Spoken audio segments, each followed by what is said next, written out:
Hello friends, welcome to profit smart YouTube channel. Friends, ఈ వీడియోలో మనం ఇండియన్ స్టాక్ మార్కెట్స్లో ఈరోజు ఏం జరిగింది, అలాగే ఇండియన్ స్టాక్ మార్కెట్స్ రేపు ఏ డైరెక్షన్లో ట్రావెల్ చేయనున్నాయి అనే అంశాలతో పాటు నిఫ్టీ అండ్ బ్యాంక్ నిఫ్టీకి key support and key resistance levels ఎక్కడున్నాయనే అంశాలు కూడా డీటెయిల్గా అనలైజ్ చేద్దాం అండ్ ఫోకస్ చేయడానికి ప్రయత్నిద్దాం. దాంతోపాటు నియర్ టర్మ్లో పర్ఫామ్ చేయబోయే స్టాక్స్ ఏమైనా ఉన్నాయా, ఉంటే వాటి యొక్క target and stop loss levels ఏంటి అనే విషయాలు డిస్కస్ చేద్దాం. ఫ్రెండ్స్, ఈరోజు ఇండియన్ స్టాక్ మార్కెట్స్ ఒక పాజిటివ్ నోట్తో స్టార్ట్ అయ్యి త్రూ అవుట్ ద సెషన్ ఒక టైట్ రేంజ్లో ట్రేడ్ అయ్యాయని చెప్పొచ్చు. థర్డ్ స్ట్రైట్ సెషన్ ప్రధాన బెంచ్ మార్క్ ఇండెక్స్ అయిన నిఫ్టీ అండ్ సెన్సెక్స్ పాజిటివ్గా క్లోజ్ అవడం చూస్తున్నాం. నిఫ్టీ 0.2% లాభపడి 11,408 లెవెల్స్ దగ్గర క్లోజ్ అయింది. అలాగే సెన్సెక్స్ 0.2% లాభపడి 38,614 లెవెల్స్ దగ్గర క్లోజ్ అవడం చూసాం. బ్రాడర్ మార్కెట్స్ విషయానికి వస్తే నిఫ్టీ మిడ్ క్యాప్ ఇండెక్స్ 0.6% లాభపడింది. స్మాల్ క్యాప్ ఇండెక్స్ 1.2% లాభపడటం జరిగింది. సో బ్రాడర్ మార్కెట్స్ ఈరోజు బెంచ్ మార్క్స్ని అవుట్ పర్ఫామ్ చేశాయని చెప్పొచ్చు. అండ్ గత కొద్ది కాలంగా మనం బ్రాడర్ మార్కెట్స్లో స్ట్రాంగ్ అవుట్ పర్ఫార్మెన్స్ చూస్తున్నాం. ఇక ఈరోజు ఏ సెక్టర్స్ స్ట్రాంగ్ అవుట్ పర్ఫామ్ చేశాయి అండ్ ఏ సెక్టర్లు నష్టపోయాయి అనే విషయాలు చూద్దాం. నిఫ్టీ పిఎస్యూ బ్యాంక్ ఇండెక్స్ 2.4% లాభపడి టాప్ గెయినర్గా నిలవడం జరిగింది. Followed by reality sector 1.3%, Nifty bank index 0.5%, infra sector 0.5%. ఇక ప్రధానంగా నష్టపోయిన ఇండెక్స్లు చూస్తే ఎఫ్ఎంసీజీ సెక్టర్ 0.4% నష్టపడి టాప్ లూజర్గా నిలవడం జరిగింది. Followed by pharma index 0.4%, IT index 0.3% and auto index -0.01%. So marginally lower close అయిందని చెప్పొచ్చు. ఇక ఇండివిజువల్ స్టాక్స్ విషయానికి వస్తే జీ లిమిటెడ్ 13% గెయిన్ అయ్యి టాప్ పర్ఫార్మర్గా మిగలడం జరిగింది. అండ్ దీనికి గల ప్రధాన కారణం ఇది నిన్న రిజల్ట్స్ అనౌన్స్ చేయడం జరిగింది. నిన్న రిజల్ట్స్ అనౌన్స్ చేయడంతో పాటు ఈరోజు మేనేజ్మెంట్ కామెంటరీ కూడా స్ట్రాంగ్గా కనిపించడం వల్ల జీ ఎంటర్టైన్మెంట్ లిమిటెడ్లో స్ట్రాంగెస్ట్ గెయిన్స్ చూడటం జరిగింది. Followed by GAIL 4.6%, tech Mahindra 1.9%, Bharti Airtel 1.8%. ప్రధానంగా నష్టపోయిన షేర్ల విషయానికి వస్తే బజాజ్ ఆటో 1.5% నష్టపోయింది. And ONGC 1.4%, Nestle India 1.3%, coal India 1.1% నష్టపోయి టాప్ లూజర్స్గా మిగిలాయి. ఇక స్టాక్స్ ఇన్ న్యూస్ విషయానికి వస్తే ఎస్ బ్యాంక్ ఈరోజు 5% గెయిన్ అప్పర్ సర్క్యూట్ దగ్గర క్లోజ్ అవడం జరిగింది. అండ్ దీనికి గల ప్రధాన కారణం రీసెంట్గా మార్చ్లో ఎస్ బ్యాంక్లో బిగ్గెస్ట్ క్రైసిస్ రావడం మనం చూసాం. అండ్ ఆ క్రైసిస్ వచ్చినప్పుడు హెవీ డిపాజిట్ విత్డ్రావల్ ఉంటుంది అనే reserve bank of India 50,000 crores special liquidity fund create చేయడం జరిగింది ఎస్ బ్యాంక్ కోసం. దానిలో ఎస్ బ్యాంక్ ఇప్పుడు 35,000 crores రీపే చేయడం జరిగింది రిజర్వ్ బ్యాంక్ ఆఫ్ ఇండియాకి. సో ఈ వార్తల నేపథ్యంలో ఎస్ బ్యాంక్లో ఈరోజు స్ట్రాంగెస్ట్ పర్ఫార్మెన్స్ చూడటం జరిగింది. Next stock in news CSB bank. CSB bank ఈరోజు 14% ఇంట్రాడేలో జూమ్ అవడం చూసాం. దీనికి గల ప్రధాన కారణం దీని Q1 profit after tax 174% jump అవ్వడం. Next stock in news Reliance Industries. Reliance Industries మనకి నిఫ్టీ ఇండెక్స్లో హెవీ వెయిట్ అని చెప్తా ఉంటాం. అండ్ రిలయన్స్ ఇండస్ట్రీస్ ఈరోజు ఇంట్రాడేలో 1.5% దాకా లాభపడటం చూసాం. దీనికి గల ప్రధాన కారణం ఇది ఆన్లైన్ మెడిసిన్ సప్లై సంస్థ అయిన నెట్మెడ్స్లో మెజారిటీ ఆఫ్ ది స్టేక్ని బై చేస్తుంది అన్న వార్తల నేపథ్యంలో రిలయన్స్ ఇండస్ట్రీలో ఈరోజు గెయిన్స్ నమోదవడం చూసాం. Next stock IB real estate. IB real estate ఈరోజు ఇంట్రాడేలో 7% దాకా గెయిన్ అవడం చూసాం. దీనికి గల ప్రధాన కారణం IB real estate and embassy వీళ్ళు ఒక మర్జర్ అగ్రిమెంట్ సైన్ చేయడం జరిగింది ఈరోజు. దీని ప్రధాన ఉద్దేశం ఏంటంటే ఎంబసీ తన రియల్ ఎస్టేట్ ప్రాజెక్ట్స్ అన్నింటినీ కూడా ఐబీ రియల్ ఎస్టేట్కి హ్యాండ్ ఓవర్ చేసేస్తుంది. Going ahead embassy only financial side మాత్రమే ఫోకస్ చేయబోతుంది. IB real estate construction and commercial projects ఇవన్నీ హ్యాండ్ ఓవర్ చేసుకోనుంది. ఈ నేపథ్యంలో ఐబీ రియల్ ఎస్టేట్ కౌంటర్లో మనం ఈరోజు స్ట్రాంగ్ బయింగ్ చూసాం. Next stock in news Dilip Buildcon. Dilip Buildcon మనకి ఇంట్రాడేలో 10% దాకా గెయిన్ అవడం చూసాం. దీనికి గల ప్రధాన కారణం దిలీప్ బిల్డ్కాన్ అండ్ హెచ్సిసి వీళ్ళ జాయింట్ వెంచర్కి letter of acceptance for a project worth 1335 crores రావడం జరిగింది. అండ్ ఈ వార్తల నేపథ్యంలో దిలీప్ బిల్డ్కాన్లో ఈరోజు స్ట్రాంగెస్ట్ గెయిన్ చూసాం. సో ఇప్పటిదాకా మన ప్రోగ్రెస్ ఏంటో చూద్దాం ఫ్రెండ్స్.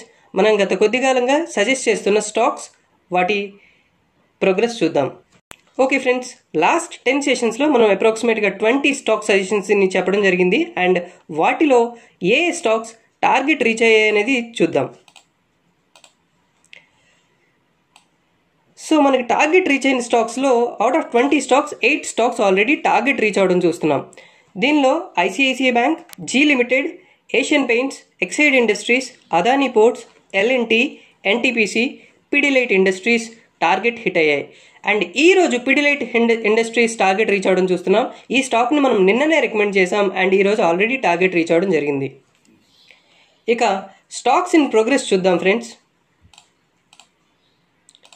స్టాక్స్ ఇన్ ప్రోగ్రెస్ విషయానికి వస్తే Indraprastha gas limited, state bank of India, Infratel, Shriram transport and finance, Cummins India, Justdial, Voltas, Berger paints ఈ స్టాక్స్ ప్రజెంట్ ప్రోగ్రెస్లో ఉన్నాయి. అండ్ ఎస్పెషల్లీ చూసుకుంటే బర్జర్ పెయింట్స్ ఈరోజు హై ఇప్పుడు దాకా 570 లెవెల్స్ని రీచ్ అవ్వడం జరిగింది. మనం 555, 560 ఈ ప్రైస్ జోన్లో ఎంట్రీ చెప్పాం. సో ఇప్పటి వరకు 570 లెవెల్స్ హైని రీచ్ అవ్వడం జరిగింది. అలాగే వోల్టాస్ కూడా స్ట్రాంగ్ పర్ఫార్మెన్స్ చూపిస్తుంది. 620 to 625 ఈ లెవెల్స్లో మనం బయింగ్ రికమెండ్ చేసాం. ఈరోజు స్ట్రాంగెస్ట్ క్లోజింగ్ ఇచ్చింది. క్లోజ్ టు 650 లెవెల్స్ హైని టెస్ట్ చేయడం జరిగింది. కుమిన్స్ ఇండియా కూడా స్ట్రాంగెస్ట్ పర్ఫార్మెన్స్ చూపిస్తుందని చెప్పొచ్చు. 440, 445 ఈ ప్రైస్ జోన్లో బై చేయడం చెప్పాం. అండ్ కరెంట్లీ అయితే 462 లెవెల్స్ దగ్గర క్లోజ్ అవడం చూస్తున్నాం. 485 దీని టార్గెట్. నెక్స్ట్ స్టాప్ లాస్ ఏ స్టాక్స్ ట్రిగర్ అయ్యాయో అనే విషయం చూద్దాం. స్టాప్ లాస్ విషయానికి వస్తే Bata India, Bharti Airtel, Axis bank, BPCL ఈ 4 స్టాక్స్ స్టాప్ లాస్ ట్రిగర్ అవ్వడం జరిగింది.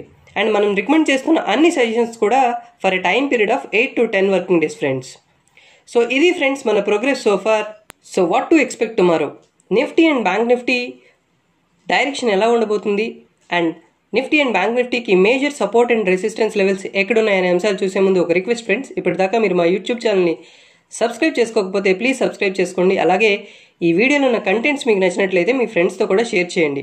మీకు ఏమైనా సజెషన్స్ ఉంటే మా కామెంట్ బాక్స్లో తప్పకుండా మెన్షన్ చేయండి. Okay friends, coming back to Nifty మనం ఈరోజు ఒక రేంజ్ బౌండ్ సెషన్ అని చెప్పుకున్నాం ఇదివరకు. అలానే నిన్న మనం మాట్లాడేటప్పుడు నిఫ్టీ కోసం 370 లెవెల్స్, 400 ఈ ప్రైస్ జోన్ అనేది స్ట్రాంగ్ సపోర్ట్గా యాక్ట్ చేసే అవకాశాలు ఉన్నాయని చెప్పాం. అండ్ ప్రైసెస్ కరెక్ట్ అయితే రేపు కూడా 370, 400 ఈ ప్రైస్ జోన్లో స్ట్రాంగ్ సపోర్ట్ తీసుకునే అవకాశాలు కనిపిస్తున్నాయి. ఆన్ ద హయ్యర్ సైడ్ 11,450 లెవెల్స్ని బ్రేక్ చేయగలిగితే ఫర్దర్గా 11,500, 11,550 ఈ ప్రైస్ జోన్ని అచీవ్ చేయడం పెద్ద కష్టంగా ఏమీ కనిపించట్లేదు. ఆన్ ద డౌన్ సైడ్ 11,370, 11,400 అనేది చాలా క్రూషియల్ సపోర్ట్. అది బ్రేక్ అయితే మాత్రం వన్స్ అగైన్ ఇది ఫెయిల్డ్ బ్రేక్గా కన్సిడర్ చేస్తాం. అండ్ ఫర్దర్గా కూడా నిఫ్టీ స్లిప్ అయ్యే అవకాశాలు కనిపిస్తున్నాయి టువర్డ్స్ 11,300 లెవెల్స్. ఇది డైలీ చార్ట్ ఫ్రెండ్స్. ఈ డైలీ చార్ట్లో మనం చూసినట్లయితే ఈ లాస్ట్ క్యాండిల్ ఏదైతే చూస్తున్నామో అది ఈ రోజు యాక్షన్ రిప్రజెంట్ చేస్తుంది. ఈ క్యాండిల్ ప్యాటర్న్ ఓవరాల్గా మనకి చాలా స్మాల్ సైజులో కనిపిస్తుంది అండ్ ఒక బేరిష్నెస్ని ఇండికేట్ చేస్తుంది. సో రేపు యాక్షన్ ఎలా ఉంటుందనే దాని మీద నియర్ టర్మ్ డైరెక్షన్ కాస్త డిపెండ్ అయ్యే అవకాశాలు ఉన్నాయి.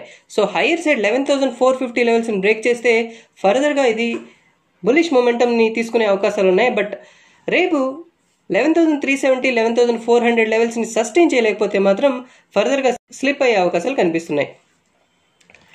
ఇక బ్యాంక్ నిఫ్టీ విషయానికి వస్తే బ్యాంక్ నిఫ్టీ నిన్న చాలా క్లియర్గా చెప్పుకున్నాం. 22,400 లెవెల్స్ స్ట్రాంగ్ రెసిస్టెన్స్ అని ఈరోజు ఆ లెవెల్స్ని టెస్ట్ చేయడం జరిగింది. బట్ దానిపైన సస్టైన్ అవ్వలేకపోయింది. సో ఫర్దర్గా కూడా గోయింగ్ అహెడ్ ఇంటూ టుమారో దానిపైన 1 or 2 hours సస్టైన్ అవ్వగలిగితే ఫర్దర్గా 22,700 వరకు కూడా ర్యాలీ అయ్యే అవకాశాలు ఉన్నాయి. ఒకవేళ 22,250 లెవెల్స్, 22,200 లెవెల్స్ బిలో ట్రేడ్ అయితే at least 1 or 2 hours then 22,000 levels వరకు కూడా స్లిప్ అయ్యే అవకాశాలు కనిపిస్తున్నాయి బ్యాంక్ నిఫ్టీలో. సో ఇది friends Nifty and bank Nifty analysis and forecast for tomorrow. So మన షార్ట్ టర్మ్ పిక్స్ ఏంటో చూద్దాం. First pick of the day ఎన్సీసీని 35-36 ఈ ప్రైస్ జోన్లో బై చేయొచ్చు for a target of 42 rupees and stop at 32.5 rupees. దీనికి time horizon 8 to 10 working days. Our second pick of the day century టెక్స్టైల్స్ని 325, 330 ఈ price జోన్లో బై చేయొచ్చు for a target of 355 and stop at 310 levels. దీనికి కూడా time horizon 8 to 10 working days. Friends మనం recommend చేస్తున్న or suggest చేస్తున్న అన్ని స్టాక్ పిక్స్ కూడా technical based. So please maintain the stop loss maintain చేయకుండా ట్రేడ్ చేయొద్దు ఫ్రెండ్స్. ఓకే ఫ్రెండ్స్, ఈ వీడియోలో ఉన్న కంటెంట్స్ మీకు నచ్చినట్లయితే ప్లీజ్ లైక్ చేయండి, అలాగే మీ ఫ్రెండ్స్తో కూడా షేర్ చేయండి. ఇప్పటిదాకా మీరు మా యూట్యూబ్ ఛానల్ సబ్స్క్రైబ్ చేసుకోకపోతే ప్లీజ్ సబ్స్క్రైబ్ చేసుకోండి. మీకు ఏమైనా సజెషన్స్ ఉంటే తప్పకుండా మా కామెంట్ బాక్స్లో మెన్షన్ చేయండి. ఓకే ఫ్రెండ్స్, మళ్ళీ మన నెక్స్ట్ వీడియోలో మరింత ఎక్సైటింగ్ కంటెంట్తో కలుద్దాం. Until then have great time. Thank you.